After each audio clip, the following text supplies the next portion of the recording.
मध्य प्रदेश में कई बच्चे नकली कफ सिरप पी के मर गए और ये जो कफ सिरप बना था ये तमिलनाडु में बना था। ये घटना केवल तमिलनाडु और मध्य प्रदेश की नहीं है, बल्कि ये घटना पूरे देश की है। पूरे देश में नकली दवाइयाँ बन रही हैं, नकली टैबलेट बन रही हैं, नकली कफ सिरप बन रहे हैं, नकली इंजेक्शन बन रहे हैं, नकली वैक्सीन बन रही है और बड़े पैमाने पे इनकी खपत पूरे देश में की जा रही है। शहरों में कम की जाती है, मेट्रो सिटीज़ में कम की जाती है, लेकिन तहसीलों में, छोटे कस्बों में धड़ल्ले से बिक रही हैं।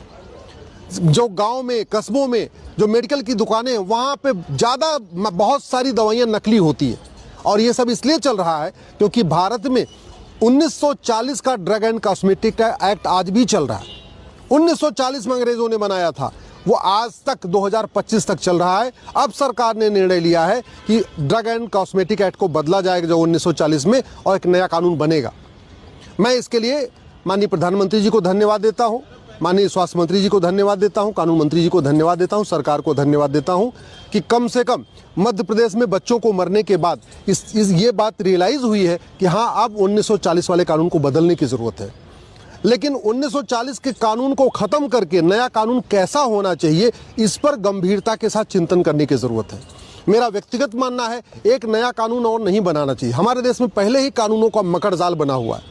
ज़्यादा बेटर ये होगा ये जो भारतीय न्याय संहिता है BNS, इसी में एक चैप्टर जोड़ दिया जाए, नकली दवाइयों के लिए इसी में एक चैप्टर जोड़ दिया जाए, मिलावटखोरी के लिए इसी में एक चैप्टर जोड़ दिया जाए, बजाय कि एक नया कानून बनाने के।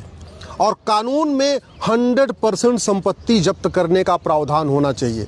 ये नकली दवाओं का कारोबार, नकली इंजेक्शन का कारोबार, ये जो नकली वैक्सीन का कारोबार चलता है, अल्टीमेटली इससे मालामाल होने के लिए चलता है, पैसा कमाने के लिए चलता है। जो अपराध पैसे के लिए किया जाता है उसमें जब तक 100% प्रॉपर्टी जब्त करने का प्रावधान नहीं होगा तब तक ऐसे अपराध बंद नहीं होंगे। चाहे नकली दवाई हो, चाहे वो मिलावटखोरी हो, चाहे खान पान में मिलावटखोरी हो, तेल घी में मिलावटखोरी हो, या नकली वैक्सीन हो, जो भी ये नक्काली चल रही है, जो भी मिलावटखोरी चल रही है, सब पैसे कमाने के लिए चल रही है। तो समाज, इसके लिए सबसे ज़रूरत यह है इसमें 100% प्रॉपर्टी जब्त करने का प्रावधान होना चाहिए। दूसरा, जहाँ पे अपराध सीधे सीधे पैसे के लिए किया जा रहा है और दूसरों के जीवन के साथ खिलवाड़ किया जा रहा है, इसमें 100% नागरिकता खत्म करने का प्रावधान होना चाहिए। 100% प्रॉपर्टी जब्त हो, ऐसे अपराधियों की नागरिकता खत्म हो और साल भर के अंदर आजीवन कारावास या फांसी देने का प्रावधान हो।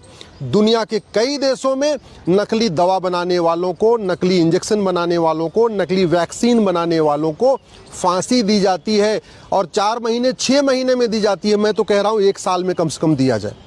और ये तभी हो पाएगा जब नार्को पॉलीग्राफ ब्रेन